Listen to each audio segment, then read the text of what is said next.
My name is Ron Blackburn Moreno. I'm the president and CEO of ASPIRA, the ASPIRA Association in Washington, D.C. And we're here, and I'm going to be moderating the education panel for the Central Conference.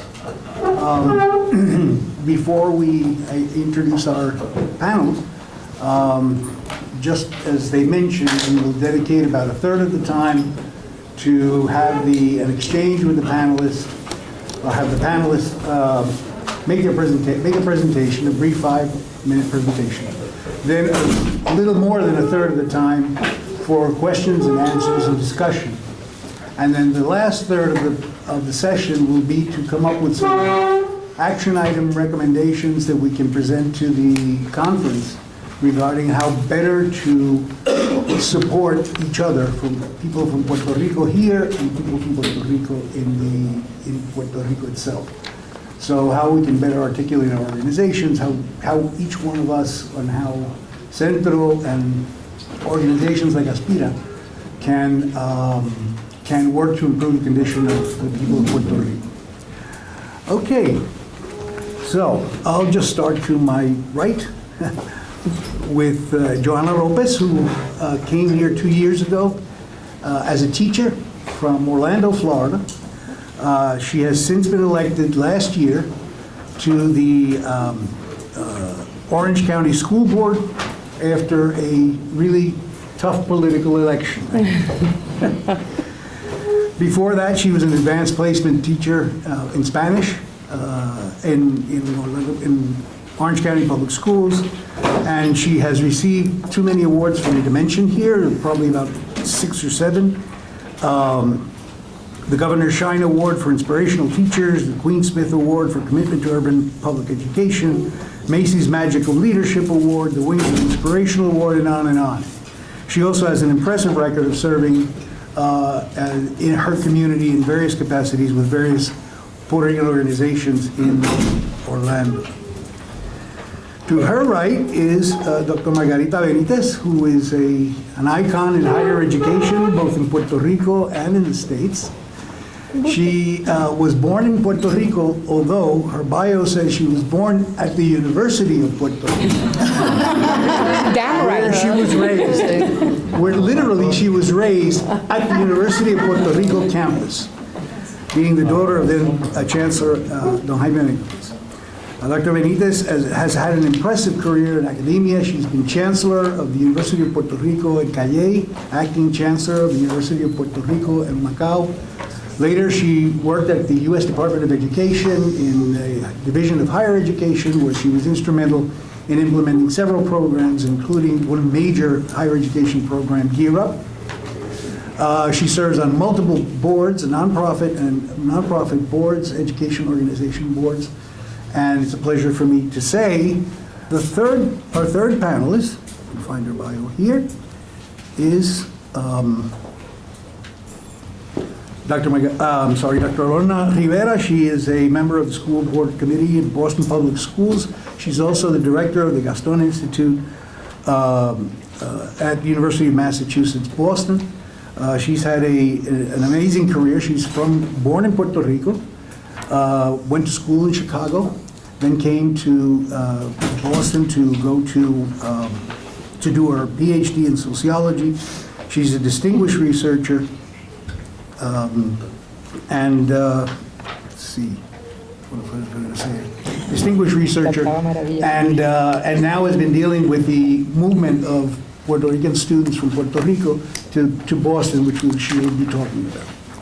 So that's a brief bio. I am from Puerto Rico. I've been here I worked at mostly every university in Puerto Rico, so I ran out of universities and had to come here. I worked prior to coming to ASPIRA, I worked at the College Board, and so I've been with ASPIRA now for 24 years. That's my career. By the way, just as a point of, just as an ad, ASPIRA of Illinois, ASPIRA Pennsylvania, ASPIRA of Puerto Rico, this year celebrate their 50th anniversary.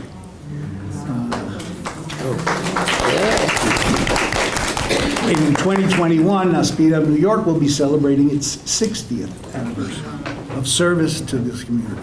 So what I'd like to do is to start with Johanna for 5 minutes to make a presentation on how she perceives the impact of the recession in Puerto Rico and the impact of Maria and the situation in Puerto Rico on Puerto Ricans here, and how they've been dealing with it in Florida, which is probably the place where the bulk of the migration has happened. Okay. I'm gonna focus in OCPS. Perfect. Fine. Orange County Public School from Orlando, Florida. So I came from Puerto Rico as well. I am a product from public education in Puerto Rico, even the university, Universidad de Mayagüez y la Universidad Interamericana de Puerto Rico. So I have to emphasize that I had been elected as a school board member because my students asked me to run for school board, but I felt so uncomfortable because of the way I speak the language at the beginning. I felt, oh my God, I don't dare to speak in front of people. So I didn't used to speak English in front of people. I remember when I came here before and I said, ma'am, I don't speak Spanish. She said, I'm so sorry, my English is not very good looking, but I'm gonna try my best. So when I came from Puerto Rico, I started working in a car wash, then in a fast food restaurant because I did not feel comfortable. But I have a master's degree in Spanish. So after all that story, I became school board member, let's put it that way. But my campaign is fully organized by students. 100% of my students, the majority of them are ELL students. They did not speak the language, they knock on doors, and they were trying their best to speak English to the people who did not speak Spanish.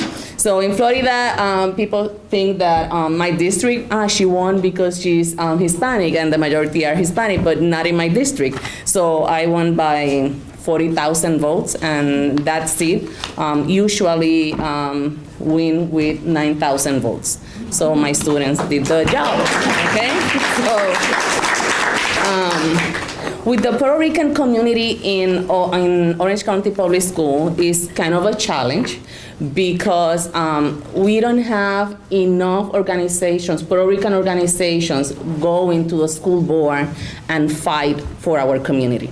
And this is what I'm talking to every nonprofit organization in Central Florida, that they have to go to our meetings, they have to speak up. They don't have to speak the language to be there. We have translation, we have interpreters that we can do the job, we can help them to do that. Every single time I sit down with students from Puerto Rico, they're facing the same, or similar situation. For example, they do not know the system.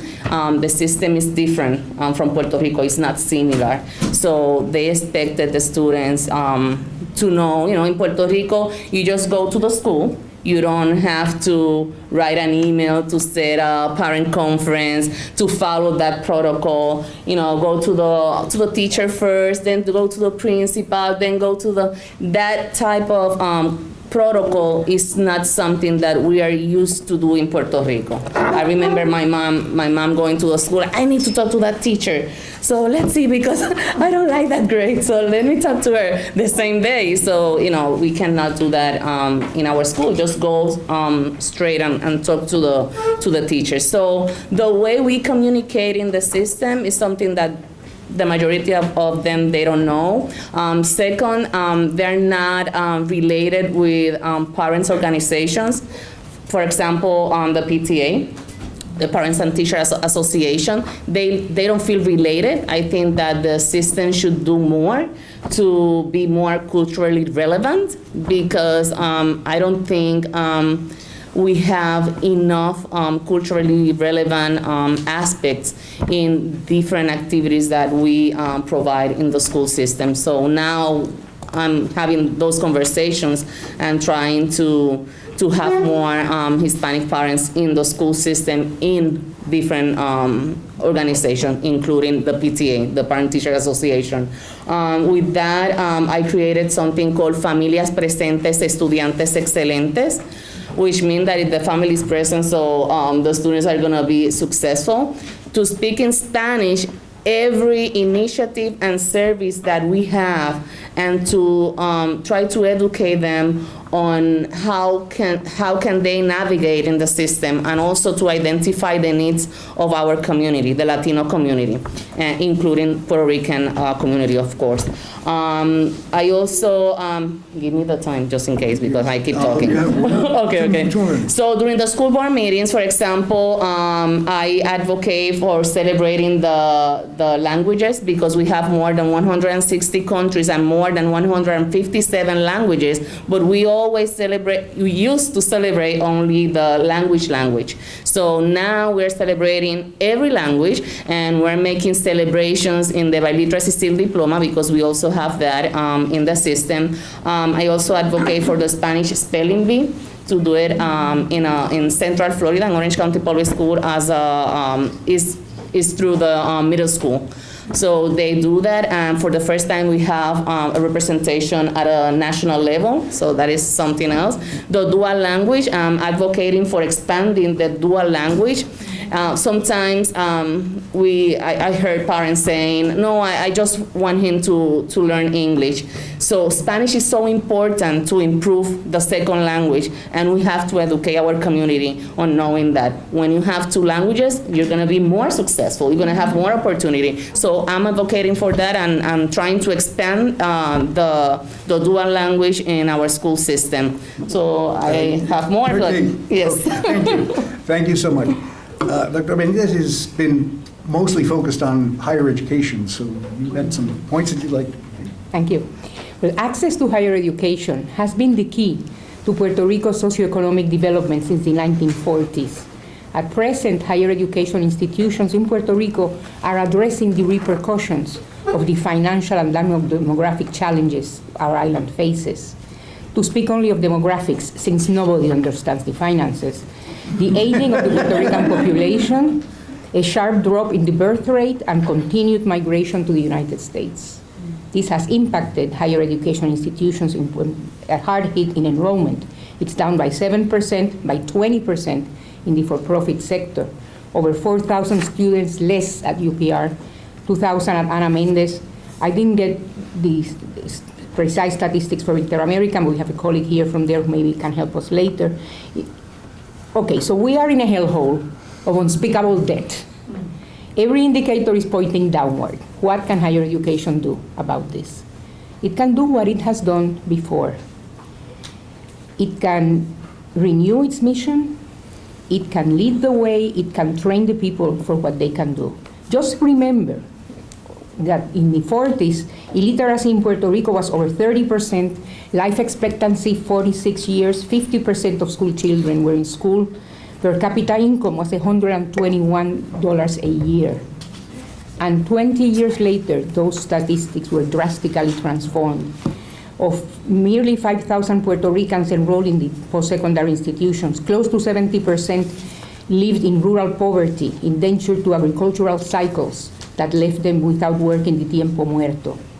But 20 years later, university enrollment quadrupled, life expectancy grew by 20 years, new factories were opening all over the island. Okay, we can question many things about Operation Bootstrap, but it raised the standard of living in Puerto Rico drastically. And it would not have been possible without the University of Puerto Rico, specifically without the Colegio de Mayagüez, which in the best tradition of land-grant institutions, for practically every problem that our country was facing, El Colegio's faculty and researchers developed a solution and trained both men and women, also a very important step forward to put it into practice. Scientific knowledge, the scientific method, yielded also important sources of revenue to the Puerto Rican industry, economy. 4 words, planta piloto de ron. The rum industry is dependent upon the research conducted in Mayagüez, and I'm sure there was a lot of rum drinking going along as well as a reward for good behavior. And there's a second great expansion of access to higher education in the 60s with the Higher Education Act and the BOG and then the Pell Grants, and that allowed private education to boom and to develop all over the island. So what did they do that we can do now again? They renewed their missions as they expanded their reach to accommodate the interests and needs of non-traditional populations, often looking beyond the island shores. We can do that again. Many Latino students in the United States face significant difficulties to make their way through the U.S. educational system, as we just heard.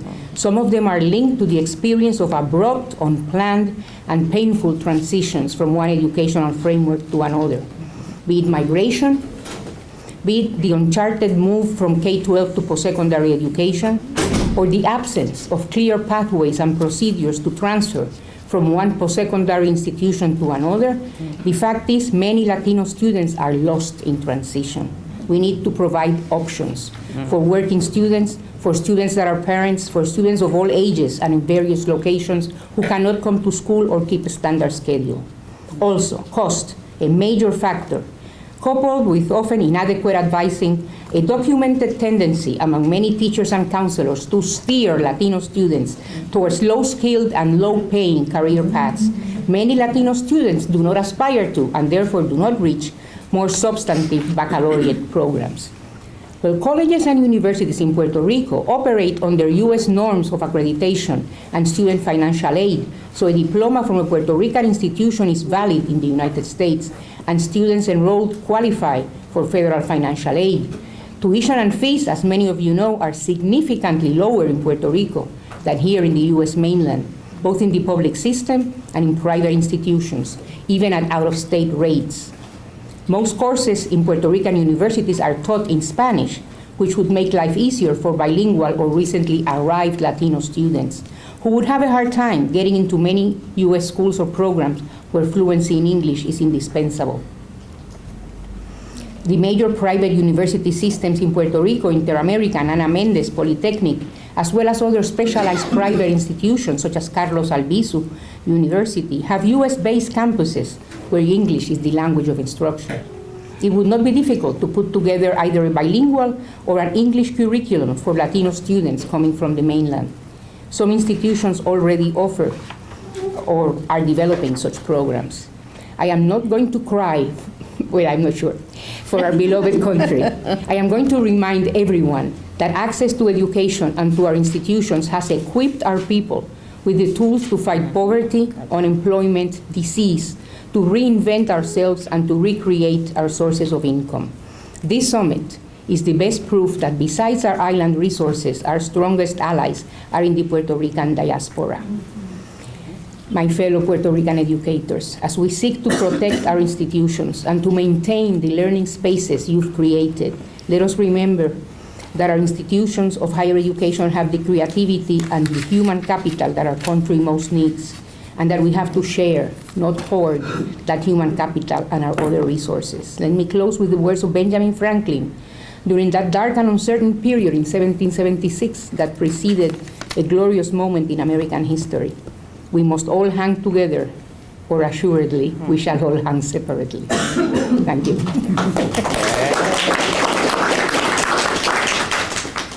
Dr. Rivera? Great.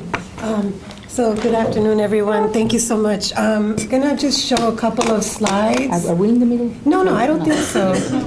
Let me just, the PowerPoint. And I'm not going to go through all of these slides, but again, I just want to thank you for inviting me. It's really an honor to be part of the summit. I was at one of the summits that we did at Holyoke High School back in 2016. And so honored to also be, since then, have been appointed by the mayor of Boston to the school committee. Edwin Melendez was the first Puerto Rican, and I'm the second Puerto Rican, but the first Puerto Rican woman on the school board. So I'm really proud of that. So just wanted to just again point out real quick that Massachusetts was the fifth state that had the largest number of evacuees moving there. What we did in Boston Public Schools was to, again, the students were coming in the middle of the school year, and so we had to really think about, how are we going to deal with so many English language learners, coming into the school year, after school had already begun.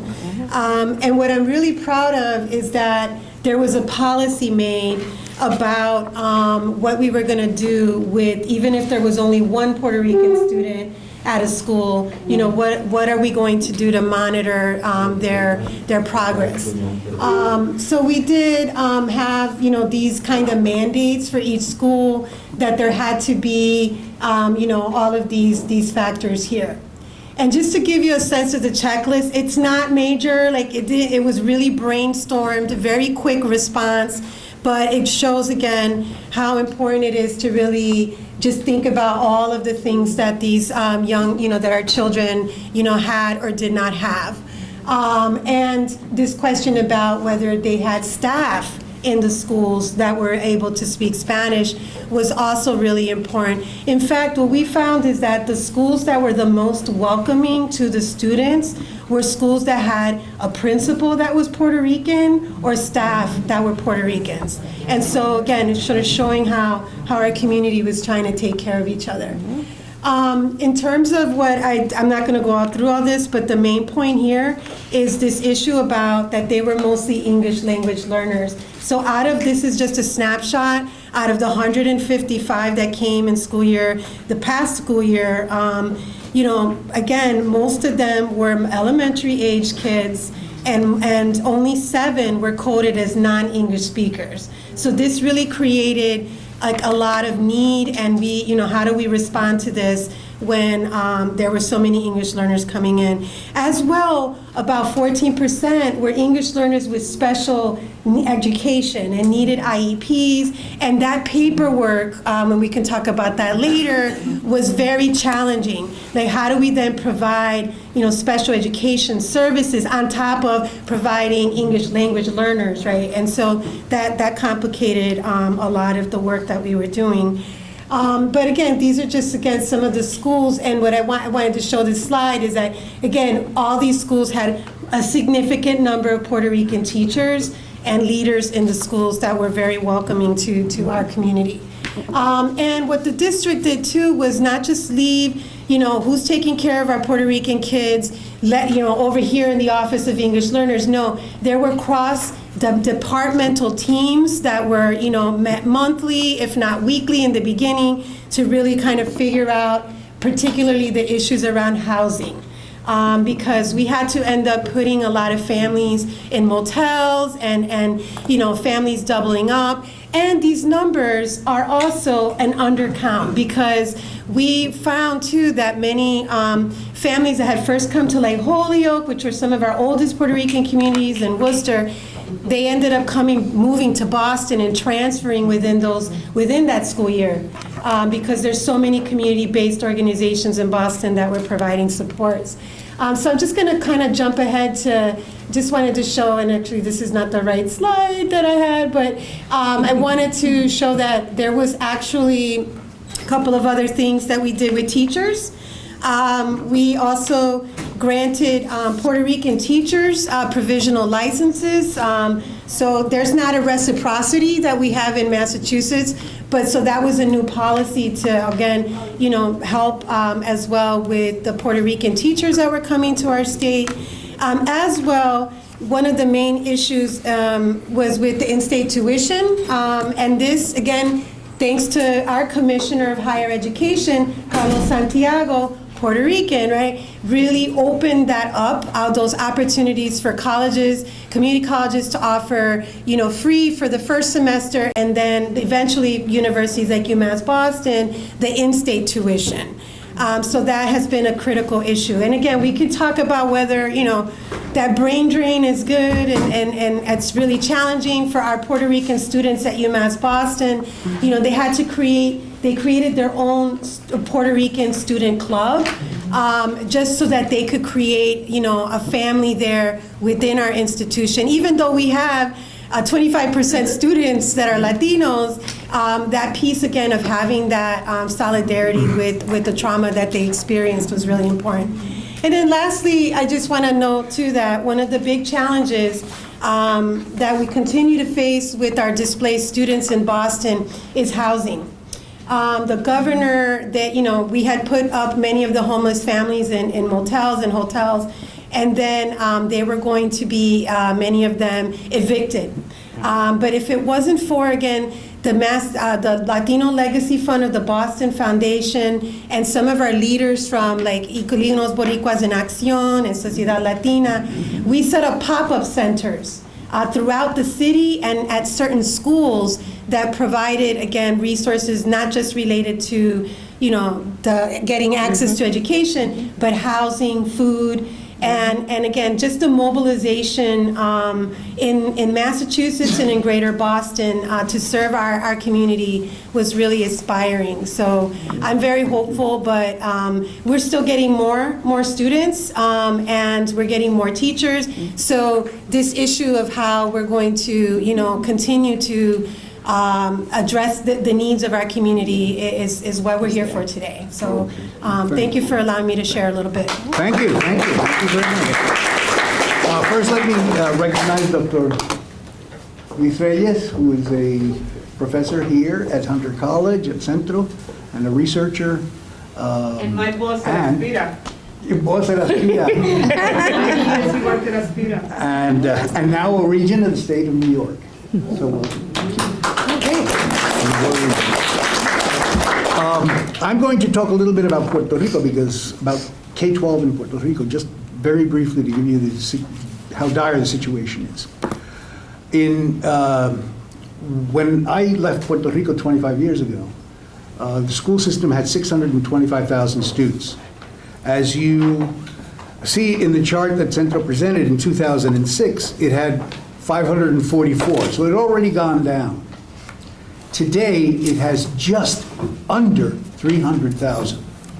Puerto Rico has lost almost half of its public school population. With that, of course, we have a whole infrastructure of, the other important part I'm going to ask the panel about is that in 2006, there were 40,000 teachers in Puerto Rico. Today, there are 20,000. So they must have gone somewhere. Okay. And I don't think most of them stayed in Puerto Rico. And I'd like them to touch on that and what the opportunities are for them here. So the third part of that, of course, is the finances. The Puerto Rico Department of Education has a $1.2 billion budget, of which about $500 million is in federal money, either Title I and different federal programs. That has, on the one hand, the local contribution from the general fund has gone down significantly, and the federal funds now are subject to a lot of scrutiny, given the situation that you just saw in Puerto Rico, where the former Secretary of Education was arrested for corruption. And that's the second Secretary of Education that we've had. One just got out of jail. So there's a culture of corruption. Third, there's a huge bureaucracy that has to be sustained of over 200,000 workers who work at the Department of Education or are contractors with the Department of Education. So the situation of education in Puerto Rico, K-12 education, as well as higher education, is really in really bad shape, and we don't foresee, at least I don't foresee, any short-term solution to that problem other than continued migration and continued spiraling down. Okay, so I wanted to ask them, our panel, about teachers, and we'll go into just one quick response, then we'll go to the questions. On what you said on Puerto Rico. The funds are frozen right now because of the auditing that's taking place, and they will not know that until maybe February or March of next year. So right now, even the Title I funds and the bilingual funds and other funds coming in are tied up. So the Department of Education of Puerto Rico is literally frozen right now. And if you include school lunch funding, that's the Department of Agriculture. I wanted to talk a little bit about the teachers and how they're faring here, because I assume, and we don't know this yet, that most of the 20,000 teachers that are no longer working in the school system have left the island and are coming here. What has been your experience with teachers? Because I know Florida, I believe Florida has a reciprocity agreement. Yes, we have a lot of vacancies, yes. In 2016, when I became teacher, the first Latina teacher of the year, I started receiving emails from Puerto Rican teachers and also Facebook messages asking me, imagine myself with this accent and achieving teacher of the year. So they say, okay, this is my opportunity as well. So I start having these emails and I say, I have to do something. So I received a visit from the multilingual department, and this person said, you should work with the district. Do not stay in the classroom. I need your help. So when I transfer, I ask him with community leaders and trying to find out how can we communicate and guide Latino teachers. The Puerto Rican teachers, obviously when we talk in the district, we have to include everybody. So we try to educate them in how to do the resume, how to be successful in interviews, how to navigate the system. The system was very difficult at that time, was more friendly with the regular computer than with the Mac computer. So we just guide them in and train them, give them workshops in how to complete the application, because sometimes when you fill it out the profile and it said you successfully submitted, they did not know that they have to apply for vacancies. That is another file inside the website. So we try to do that. Then after that, we see that we have more teachers became teachers in the school system.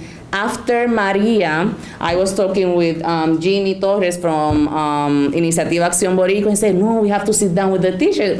Jimmy asked me, and I said, Jimmy, we have to sit down, but we have to do something for the teachers. Okay, talk to Nancy. So we created Maestros Puertorriqueños en Acción, which means that every teacher that came from Puerto Rico can talk to us, and we're gonna guide them how to be successful in the system, how to transfer their certification, explain to them the majority of the Puerto Rican certification are transferable for Florida certification, and the majority of them, they don't know that. So we communicate them that information, also try to give them the opportunity to learn how to speak better, specifically in interviews and with the technicism that they should know in the system. You know that we have different evaluation systems, so they don't know that because they use another evaluation system in Puerto Rico. And in the interviews, they are asking about this type of evaluation. That is not fair, but we try just to explain to them every aspect of the system that they can face in an interview. So that's another opportunity that we have. And we have other initiatives, but I don't have it. He always caught me. They don't call you. He doesn't call you, but he caught me. No, I'm kidding. But if you have any question, I can talk to you even with the students, because there is a lot of initiatives that I did not say, and we also have different opportunities to the students as well. I'm going to ask you about the state later. Benítez. How about not only about teachers, but also about, you mentioned, obviously, higher education in Puerto Rico itself is in dear trouble. And one of your solutions was to attract more students from the mainland. How do you think that can be done? And how do you think you can gain support from or articulate or establish relationships with universities and university systems here?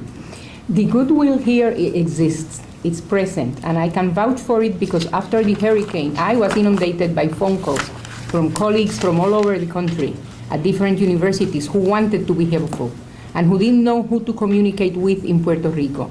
And of course, in some occasions, there was nobody to communicate with because people were basically tending to life after a hurricane. But on the other hand, universities need a plan, and sometimes they don't have it to deal with emergencies. There's going to be a national conference on the topic next month at SUNY Albany, I think, in November, about that discussion, because people did not know who to speak to. And also there were some fears. I have to be honest, I have to acknowledge that some universities feared that they would lose their students. And so they weren't particularly excited about sharing that information or about making it available or even about giving credit to students who left, because some people just took the first plane out and they went to Hartford or they went to Orlando, and there they enrolled. And when they wanted to come back to Puerto Rico, they found that it was difficult to give them credit for that. So in that respect, there's a lot of working out. These transitions, these pathways are not clear. But I think that nothing like urgency, nothing like a fire burning right behind you to get you to speed up. So in that respect, a couple of weeks ago, I went on a tour with one of my good colleague and friend, Sarita Brown from Excelencia in Education, of a number of universities in Puerto Rico. And each and every leader that we spoke to was interested in exploring opportunities to expand in the mainland, whether through online education or through bringing in students and so forth. It's not going to be a walk in the park, but on the other hand, it's very important that we get going on it. If I could just speak to the issue about the teachers, and you presented some wonderful initiatives, but our challenge in Massachusetts is there is no reciprocity. So in terms of their licensures being accepted, so the teachers now for 2 years have been on provisional licenses, and they're going to eventually hit the cap where they can't continue with a provisional license. The challenge is that all teachers have to pass the MTEL. It's a literacy test. I mean, it doesn't make any sense to me when if you have your bachelor's already and you've proven your qualifications, yet there's another layer, right, for the license. The teachers cannot pass that test. I know one teacher who failed it 5 times, a Puerto Rican teacher. Wow. So it's just, and it's not that she's not a good teacher. She could teach. So the challenge, right, is how do we, in all the states, have some standard policy for licensing the teachers, and then finding the right places. Dual language programs. We outlawed bilingual education in Massachusetts in 2002. And just last summer, we passed the Look Act to allow for different bilingual education programming, including dual language. And that's clearly where a lot of our, many of our teachers from Puerto Rico could be working. So it's just also just finding, right, the right school where they can use their native language and having more native language and heritage bilingual programs. We need that, just in general in our country, right? But even more now, we can make that case in certain schools, right? That this will serve everyone. It benefits everyone to be biliterate in this country. Okay, let me open it up for questions. Please state your name and where you come from and the question and the person you're asking the question to. My name is Mishi. I'm from Western Massachusetts. I'm sorry, what was the question? My name? No, yeah. And who I'm asking, I think I'm asking all the educators who are on the board. I don't really think. Hearing you guys talk about processes and supporting students, as you guys are already talking about supporting students in terms of bilingualness in the classrooms and changing curriculums, I'm just curious about how, because of divides in terms of education, in terms of class, in terms of literacy, how are teachers in your guys' areas and fields working on supporting students in disciplinary processes? Because I've also realized that doing work inside of the communities I've been in, we also have a rise with our urban, like with our Puerto Rican students, our students of color, there's also a rise in disciplinary actions that they face. And I'm just curious as to how students whose parents only speak Spanish to come in to talk to the principal that are working, our teachers working with students, our students being offered counselors who are also there amongst, I know there's a lot of parents and students who know the language enough, but there's also a certain degree of translation that is able to be given from a child to a parent that I've also, as someone who's been the main English speaker in my home, has struggled with. So I'm just curious as to just how you guys as teachers further help students in those disciplinary processes, and how do you guys ensure that there isn't an erasure process when they undergo this safe transition? I'm just curious about, because I know, as we all know, as Puerto Ricans, those who do speak Spanish and don't speak Spanish, there tends to be a stigma around the ability to speak Spanish and how with learning English comes leaving behind a part of the language. And I just want to know how you guys as educators who are both transitioning from the island to the States, but also I'm curious as to how teachers who only speak English are helping their students, supporting their students on the island who only speak Spanish, and what that would look like. Yeah. And those are just some of my questions. No, I'm sorry. Okay, let's just take one. Disciplinary action. I'm sorry. How are you Don't dealing with apologize. disciplinary action? Yes, well, we have, the code of conduct first. We have in several languages. Haitian Creole, we have it in English, in Spanish. It's very friendly. We modify the code of conduct as well, so it's more friendly for students and by level. We didn't have that before, but by level is more important because they're gonna understand better. And we have pictures. We never have pictures before. This is another change during this year. So we have a committee. When the student is suspended, we have a committee and we have a representation of every ethnicity. We have African American, we have Latinos, we have white. So they're gonna talk before they expel the student, if that is the decision, or put it in another school for those students that do something that is really bad, that they have to be in positive pathways. But to avoid the students to be suspended, we also have in the school something new. 3 years ago, we start with restorative justice. Restorative justice council. Yes, so you know how it works. So we have a representation from the school and from the community, try to talk with the students that are involved in the situation to avoid any type of suspension. I'm advocating as a school board member also to do, during the 10 days of suspension, we don't have any type of initiative to put them to do something. For example, you're putting the students in the street, and I see that is a risk for our students. If you're gonna suspend the student for 10 days, we have to develop initiatives of service to put that student on doing something. And I'm against putting the students to clean around the community. I have an argument with another school board member saying, please don't say that here. Call the doctor, call lawyers, and I don't have anything against cleaning anything. My mom used to clean houses for a living, so I make that clear as well. So we have to develop that type of initiative during 10-day suspension for students. Any other questions? Yes, in the back. Yeah, I would like to know if you're aware of something that I... Excuse me, your name and who you are? Jose Rivera. I'm a retired teacher from the New York City Board of Education. I started working at the first bilingual school in New York City, PS 25. All right? And since then, from the beginning, was a failure, it's still a failure. Right? You see the achievement levels of Puerto Rican students in the New York City school system way below par, right? As compared to the Asian. But I learned something incredible in Puerto Rico. I want to know if you're aware.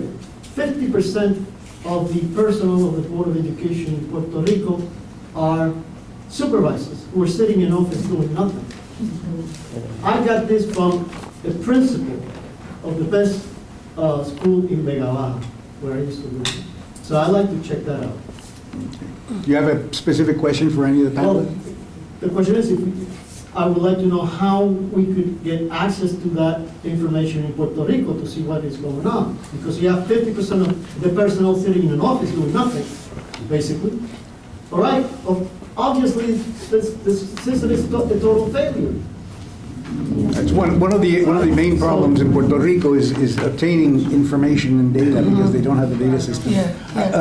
If I could just speak to, one of the issues you spoke to is, it is true, research shows that Latino or Spanish-speaking students are the long-term English learners. They end up being in bilingual education programs 6 to 8 years. They're not reclassifying as fast as Asian populations are.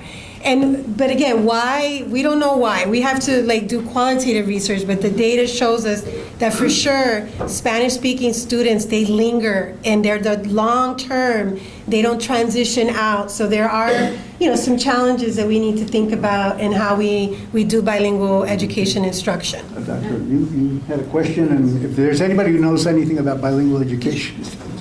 Bilingual teacher. Yeah, I was gonna say, you should know why, because one is to educate, my family should like a lot, by the way. One is to educate a bilingual teacher, costs a lot of money. And a lot of teachers will say, a bilingual certification is $5,000. A bilingual psychologist, that extension is $5,000. A bilingual social worker, that's another $5,000. All right, so a bilingual special ed teacher, that's another $5,000. So we're talking about teachers taking additional credits and not getting a differential. That's been going on for a long time. Second is, there's a push, I don't know if it's 5 years, I'm gonna say 3, to keep kids in bilingual ed for 3 years. And I'll tell you why. Pre-K, K first, here comes the horror that teacher needs to pass that state exam in New York City. And so there's a push between bilingual directors and superintendents and chancellors to move those kids to monolingual so that if they're gonna fail, they're not gonna fail in the bilingual area. See what I'm trying to say? It's a game, it's a political game. And it hasn't been successful here in New York for a long time. So no one's going into the profession of bilingual ed. There's no Antonia Pantoja anymore, except for 116 right there at the mural. That doesn't exist anymore. I worked in ASPIRA with him. And what we would do was a long time ago, is go into what ASPIRA used to do, go into the high schools, get the scholarship programs, groom medical students, groom science teachers, the Puerto Rican legal defense, groom them as early as high school, but even more is groom them in middle schools now. It's not happening. And I think my last point is that there's not enough social services. You cannot educate a kid if he's hungry. There's no clothes, there's no food. And what happened with Maria is that the Puerto Rican teachers and social workers and psychologists were bringing out their own closets, their own groceries. There were no services in the schools, social services, to navigate them to get any help. And that's just a comment. Thank you. I explained really well. I have a different question, and that is, what is the relationship of island-based Puerto Rican students in Boston or in Orlando public schools with Boston, Massachusetts-based Puerto Rican students? We have been in Boston, we have been in Orlando for many years. What is the relationship when they've moved and been evacuated? The second part of the question is, are there barriers, language, income, class, race, between the Puerto Rican-based students and teachers coming? Are there barriers, and how are those barriers addressed or knocked down? We had ASPIRA clubs in Boston, and I'm assuming in Orlando. I was in one in Chicago. I was in one in Chicago, so. But the question We don't have it in is Orlando. whether organizations like ASPIRA exist now or should be recommended to act as a place where students from the island and from the states can intermingle, support each other, and get training and become leaders. This is great. Well, Centro brought together a group of Puerto Rican student activists, and that's maybe somebody could speak more about that. And certainly students from our university came, and so nationally there's been organizing with some of the Puerto Rican students, at the university level. And it's been interesting because at our university, they formed their own club, and they didn't want Puerto Ricans, that were non-island Puerto Ricans in the club. And that created a big controversy among us as Puerto Ricans on our campus. Like, this is not, this, right, why we're doing this today, right? It's about the diaspora. And so when the students finally allowed non-island born Puerto Ricans to join the club, then it just, everything just clicked together, and it just really transformed and gave them so much more empowerment. And so to me, that was an example of like these divisions, we have to really erase them. So we learned a lot from the college students from Puerto Rico, why they needed that space too. And it taught the Puerto Rican students that are, in the mainland, again, about Puerto Rican identity. And so just the learning. So we do need to create those spaces, absolutely need to create those spaces for solidarity. Yes, in the back. Elba Montalvo, and I'm co-chair of Fundación de Mujeres en Puerto Rico. It's an organization they're starting to help the Latina-led, women-led Puerto Rican organizations in Puerto Rico. And it's an effort by the Diaspora, the women mostly from New York and women in Puerto Rico. But anyway, my question to you is, and the three of you are dynamic women that are leaders in your communities. One of the things that concerns me when we in the diaspora talk about Puerto Rico and how to help, it's all about the migration. You guys have done a wonderful job. What I'm going to say has nothing to do with the great efforts that you're making, with the real life situation of having Puerto Ricans coming to the different states. But my concern is that many times we're looking for solutions that has to do with people migrating here. The people in Puerto Rico are working. They're trying to survive. And so when we think about how we help, we're not going to empty out the island and help them all here. So when we think about, and I'm saying this because there are people here that are leaders in your communities, and we need to begin to think about it in this way. How do we help Puerto Rico there? How do we, the transition goes both ways.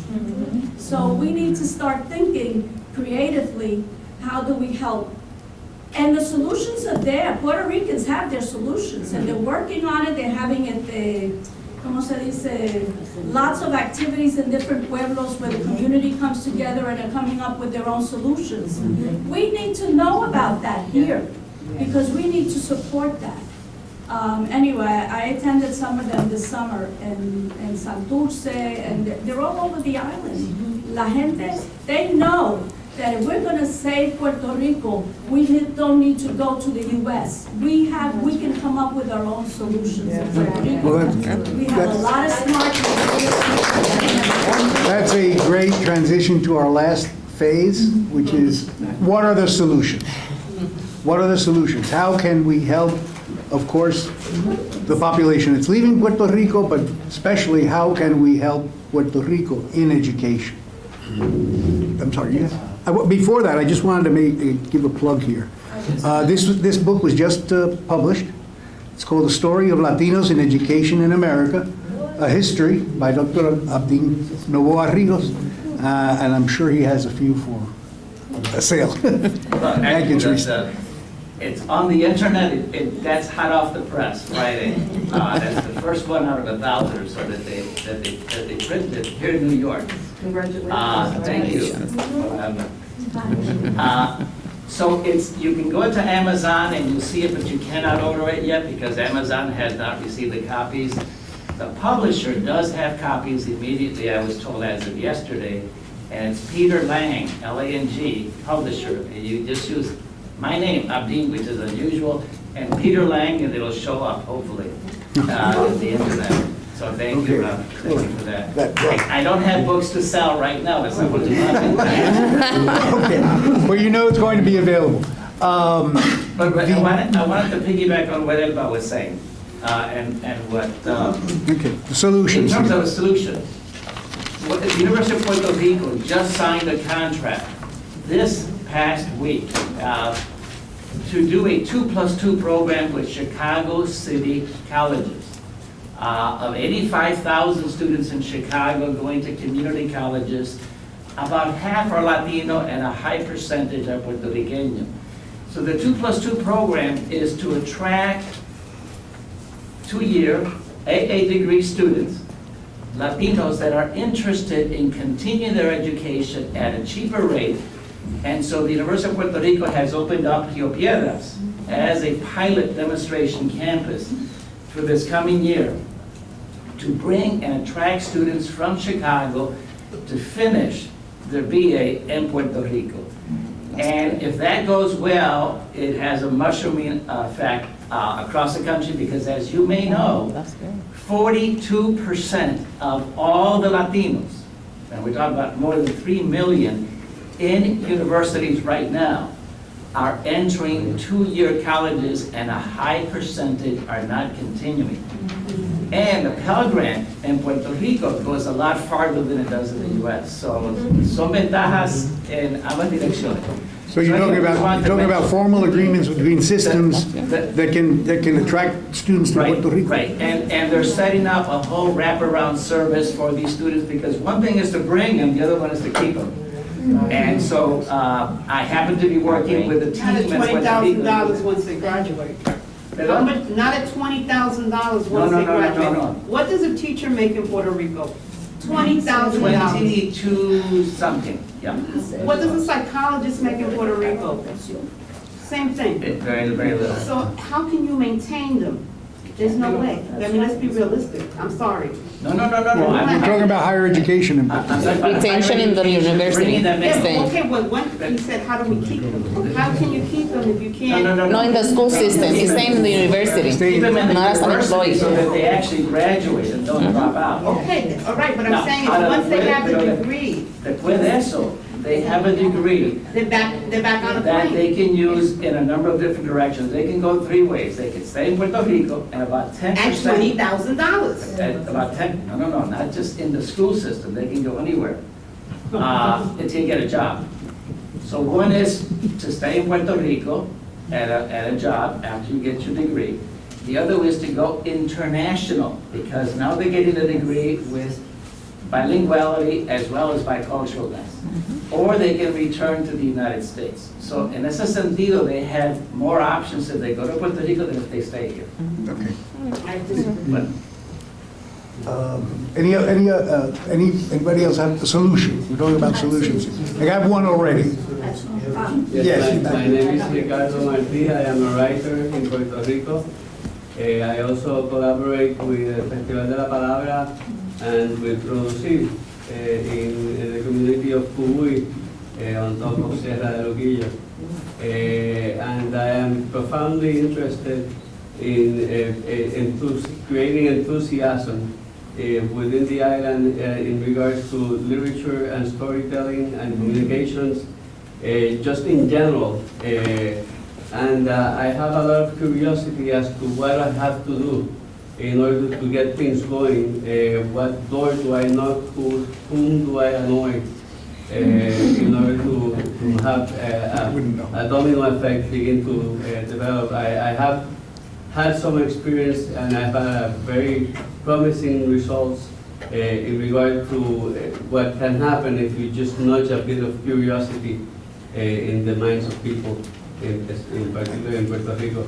So I just have a lot of desire to do that, and a lot of curiosity as to how to go about it. Fundación Puertorriqueña de las Humanidades, we sponsor that kind of project, and we've seen that storytelling workshops were so effective in the aftermath of Maria, because both for children and for older people, storytelling about the experience of the hurricane and talking about the traditions of the hurricane, the culture of hurricanes and so forth. And we have a program whereby we pay people who know how to do these things to go to the various cities and towns of Puerto Rico and that. So let's be in touch. Fundación Puertorriqueña de las Humanidades. I forgot, I'm very, very sorry, but I did forget to mention that you came here after your career at the University of Puerto Rico. You came to the United States, and so you have since returned to become the executive director of la Fundación Puertorriqueña de las Humanidades, which is the state arm of the National Endowment for the Humanities. And I know that they're under budgeted as well, but it is a resource. It's an amazing resource for people in Puerto Rico. Another solutions.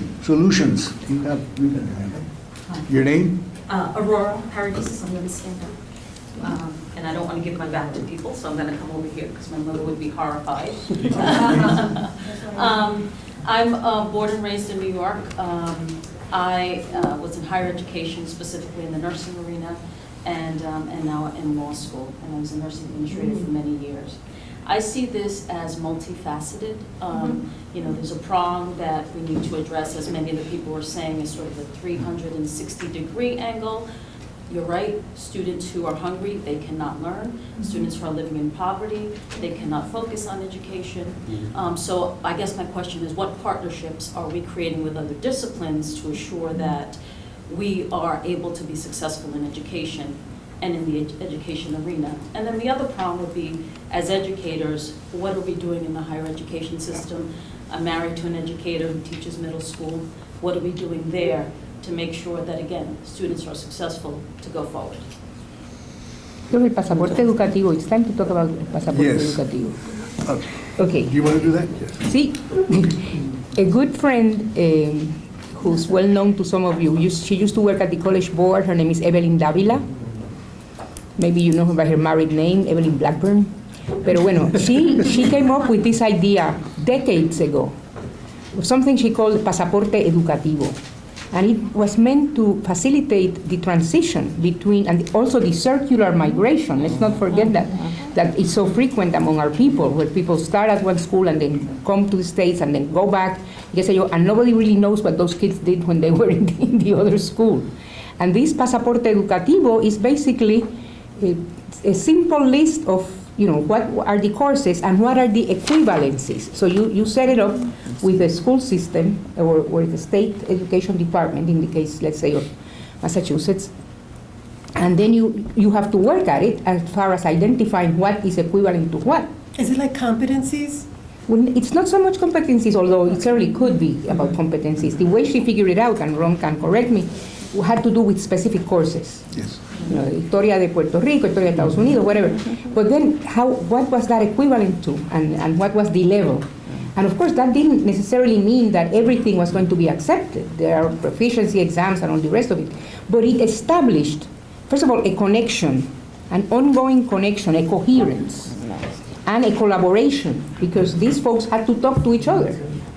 And so that was implemented in Hartford, and I think in a couple of other... In Connecticut mainly, yes. Mainly in Connecticut. Bridgeport, Hartford, and I think New Haven. Okay. The school district adopted it. And that's worth looking into, because, and I think it might be applicable also to the teacher certification issues. But it's a matter of getting the people in the Department of Education in Puerto Rico, first of all, to stay in their positions. I had a week where the same letter to the Secretary of Education, I had to change it 3 times. It was first addressed to Secretary Kelleher, después alguien que se llamaba Eleuterio, como el coquí, and then finally Jose, and I said to myself, carajo, if they don't get somebody with one same name or to whom it may concern, I'll be But anyway, but I think those kinds of measures are useful, are necessary, and there's precedent for them. So so the broader issue of collaboration between districts here and districts there would have significant. So, for instance, what are it's hard for the Department of Education in Puerto Rico to enter into these collaborations in the situation it's in now. Yeah. But an effort should be made to have these formal collaborations between school To districts. facilitate. With middle school in OCPS, we have certifications for middle school students. Since middle school, they can have certifications in the computer. So they can have certifications in coding, for example, in different aspects, you know, in computer technology, they have different names. I have to say something about and we have agricultural classes in every middle school. for the first time. So that is something that nobody was taking in consideration, only one area of our county, because they live surrounded by mountains, but now everybody can have that access. With the partnerships in education, we did Foro Educativo. We are 43% in OCPS. OCPS is the 4th largest in Florida and the 8th largest in the nation. We have more than 213,000 students in our county. So I provided the Foro Educativo, because if we are 43% now, this year 43% Latino, why we don't have enough Latino vendors? Why we don't have enough profit and non-profit organizations as partners in education with OCPS? So I did it in Spanish. After I had 3 meetings in English, I did this in Spanish, and I identify in every single department, in community outreach, in procurement department, in every single department, a Hispanic person who speaks Spanish.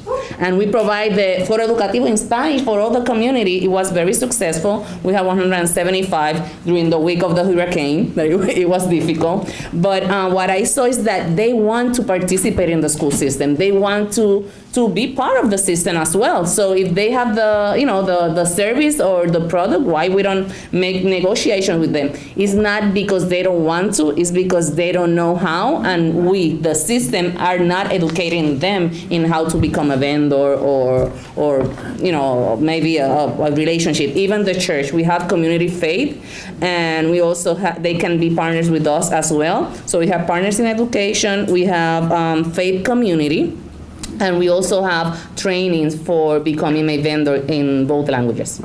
Yes, you have go ahead. If I could jump in real quick, is that also, I think when this was raised at the plenary, is how we're going to maintain Puerto Rican history and culture with all these students, right? And so my hermana acá de Fundación de Mujeres, I appreciate your comment, because this is something, we just did a training, a week-long training with social studies teachers that were not Puerto Ricans, but we use their centro's curriculum, the timeline. I mean, they have some amazing stuff here. If we can get this stuff to train our teachers here and there, because the history of Puerto Rico is not taught in many places in Puerto Rico either, right? And so, having that culturally and linguistically sustainable practices, this is the big buzzword out there, but we just need Puerto Rican history and culture education, right? That's important too. Yes. Okay, a solution back there. No, I just have to make a promo, because Edwin hasn't done enough. That tomorrow morning we do have the Cultural Ambassador Workshop. So we're going to be talking about that program, that we have a package, that we have it online, we have it free, and that we're here to share with you. And we have some people from other states that can give us a little bump. Did it work? Yeah. Was it good? And they're right here. So I hope y'all can be with us tomorrow morning, 9:30, myself and Melinda, to talk about the Cultural Ambassador Program. Actually, can I piggyback off of that? Because that was one of my solutions. Yeah. I think, I'm going to school to be a history teacher, and I'm from Enlace de Familias, so I do work in Holyoke, a little Puerto Rico, and I've noticed that as we provide solutions, I've noticed that everyone here has kind of, there's a lot of, Rome wasn't built in a day, right? And students all deserve proper education, the ability to have food, the ability to access to specific things and needs at all times. And it's also understanding that while everyone here, as a cultural ambassador, it allows, bring your students to cultural ambassador programs. Teach them to go ahead and be the leaders they so desperately look for. Why? Because when you go through a process that not only reassures you your culture is loved, reassures you your education is valued, reassures you there are educators who value you and look like you and want to learn just like you and want you to learn all the things that they missed out on. And it's also understanding the fact that this is a process, and I completely do want the ability to have teachers go back to the island. And I think when we think about this diaspora, we think of it kind of like bridging a gap between two. And it's not a gap, because there is nothing that someone else is lacking. And I think it should be viewed as a bridge, where two communities are coming together because of climate and social climates that each are facing on two different areas, but still sharing the same culture and a love for that. And I think that when you are putting students in classes that represent them, bilingualism is something to be appreciated. I think also another thing to think about in steps that lead up to the change that everyone wants, because it's steps ultimately, is understanding that there's other ways to join cultures together that enforce students in relationships so that every single student has, so that there's no pushback and the kids are safe when learning and embracing their cultures, because as everyone knows, as educators who oftentimes put their pencils away and put their revolution away for the sake of their own families, you already understand what that must feel like. So why would you have your students kind of go through that same process in a sense? So ethnic studies is an amazing opportunity, and it's the first start. And you're right, teachers are not getting degrees in bilingual education, but what about ethnic studies, which is teaching them the resistance is something for every culture and then it's a backbone in every single person. And how that within itself opens doors for students to embrace each other's cultures, which then forms relationships so that when I go ahead and I stand forward and say, I want this type of classroom, I want Puerto Rican studies to be offered to me. I want to be able to stand beside the person who says, okay, well, I want Haitian studies also given to me. And it's also being able to say that as points were made here, everyone here has been scarred in a sense through curriculums, through the process of a leadership, through the process of assimilation, and it's also understanding in that moment being like, okay, I went through this, I don't want this for my children, I don't want this for anyone else's children, so yes, we need to go, I do think we should go back to the island, regardless of whether it's a $2,200, whatever salary. Why? Because the same way, whatever teacher inspired you all to teach, we should become those regardless of the risk that it takes for the economic, because no matter what, this economic crisis is always going to be here, but education is not. These children will not always be the same age, and they will not always have the same outlook on this planet. But that's it. Yes. This is about the solution, you know, man. Can I just The importance of reinforcing culture. Can I just add to something she said? Please let me add. In the back, you had a, so. She said, yeah. I was behind you, I'm sorry. Okay. My name is Rafael. You'll get Again?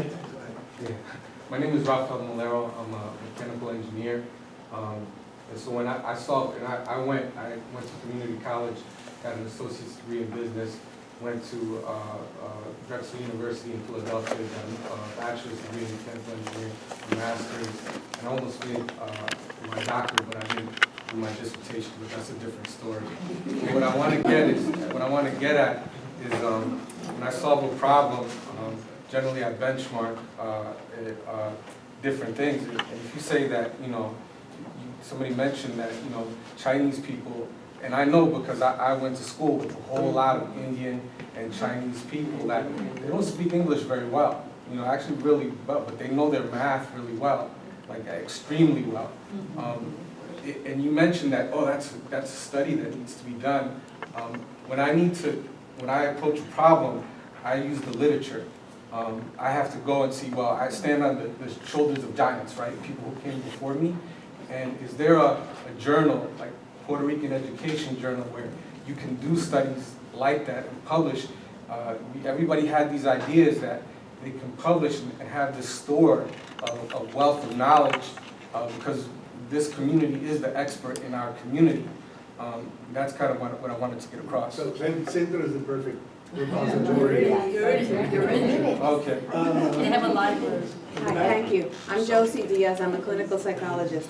I'm interested in hearing a little more about pedagogy and language learning. So do dual immersion programs tend to have a more favorable impact? And is that something you could do here and in Puerto Rico? I think that needs a lot more research. We have dual immersion programs, not only programs, but schools. ASPIRA operates dual immersion schools. But there are different models, so, that's why. Yeah, but these are regular public schools. Right. So, and I think the jury's out on that because we haven't had enough time. This is a fairly recent, other than bilingual education, which is different. Which is different. Dual immersion is fairly new phenomenon. It's growing. So I think we need some. Not different, it is on a continuum, it's one of the models. Learning into languages content and language is one model. Learning English while still learning Spanish and while taking your courses in your first language is transitional. But don't say one is different from the other. They're versions that need to be fitted to the need locally. And I was thinking of the way it's structured. But dual immersion, in the morning you have classes in Spanish, in the afternoon in English. So in some cases you have classes in English and Spanish all day long. And So some that's- cases you have an but English the thing is, teacher I and think Spanish is teacher. what I'm saying is, we call it dual immersion, like the one that ASPIRA operates in Pennsylvania, is a fairly new phenomenon. And we're seeing some very good results in terms of language acquisition. Now, we have to see in longer term for these elementary school students and see what the impact of that is on academic achievement. I'll have one more. Anybody else? Thank you. There are ASPIRA clubs, and I'll connect with the two districts here, okay?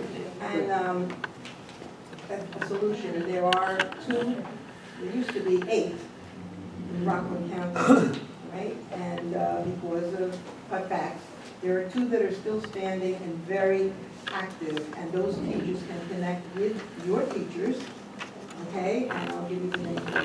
I was the director for many years. Sorry, we're out of time. It's 1:45. You have to go to lunch. I want to thank our